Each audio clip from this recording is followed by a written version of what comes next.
on China, speaking of an apparent effort by Trump to come to an agreement, he's put tariffs on hold.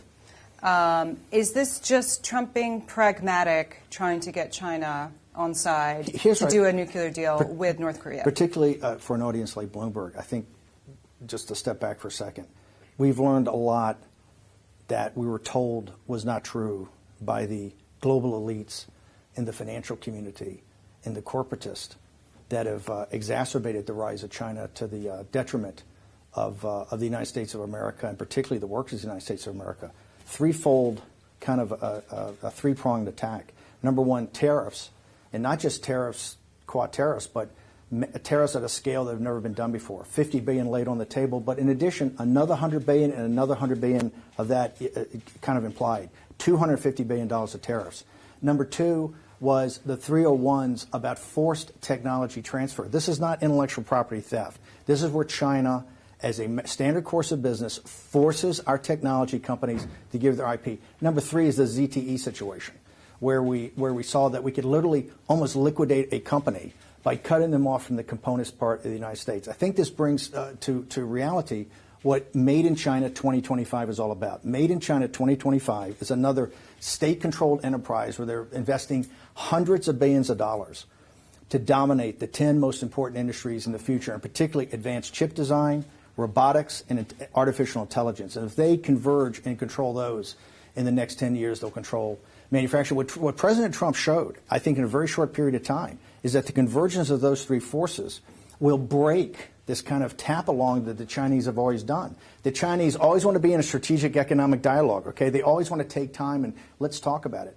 You saw it with Chairman Li He. He was on a plane with a sense of urgency to come to Washington, D.C. after our team had laid out a 60-page report when they were in Beijing and said, hey, here's exactly what we need and here's what we're going to do to enforce it.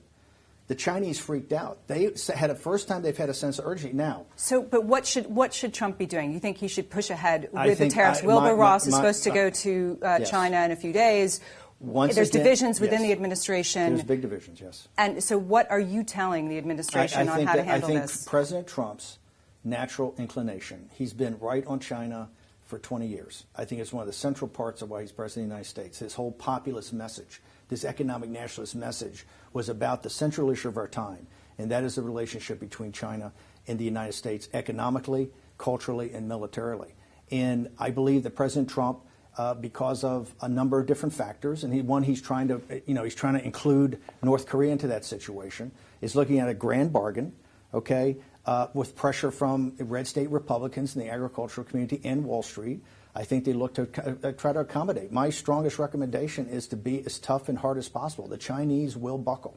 We know they'll buckle. President Trump brought them to Washington, D.C. for the first time with a sense of urgency that something had to be done. And I think if President Trump just goes back to his natural, no leader, remember, we were told from Bush to Clinton to Bush and Obama, this is not about political party and this is not about ideology, that it was impossible to stop the rise of China, that we had nothing we could do about it. And anything that we could do about it was tied to the SWIFT system or tied to access to capital markets. We literally had no other tools.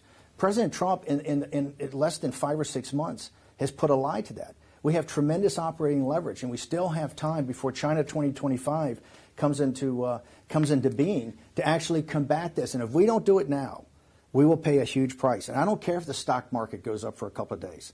That's not relevant. What the financial community thinks about this right now is all short term.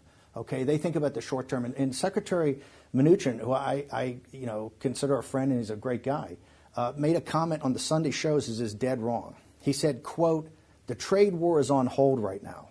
Well, China hasn't put it on hold. China is still in economic warfare with us and is still in a trade war with us.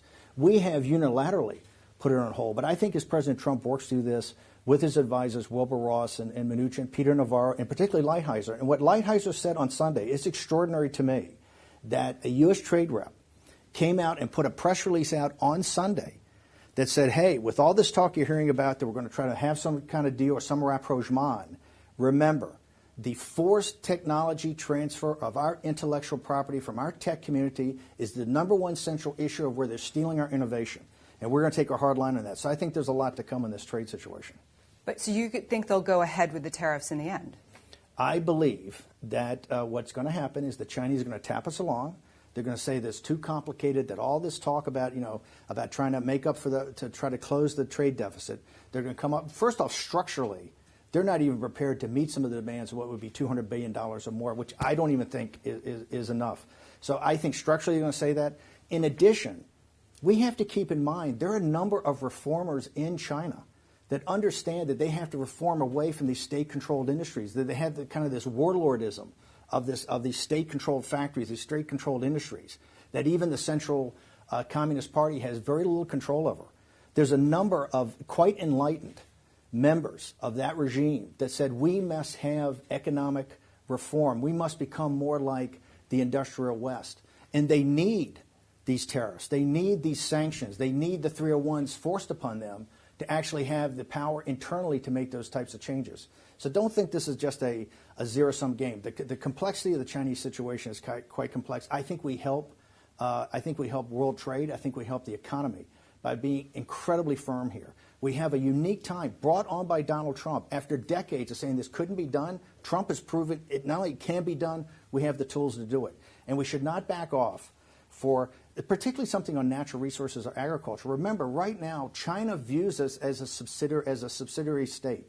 They view us as a tributary state. They view us as Jamestown to their Great Britain. They look at us as a natural resource thing. So anything we would do on natural resources, which would be fine in the short term, would be to our long-term detriment. So will Wilbur Ross, will he fail when he goes to China? I don't know if he'll fail, but I think you're seeing even in the ZTE conversation that just came up today, it's breaking news on both Bloomberg and Wall Street Journal that there's some sort of a framework for a deal there. It's the details that really see if you can pull this together. I think Secretary Ross is going to go. I would not advocate sending him over, but he's going to go and try to work through some of the details of this.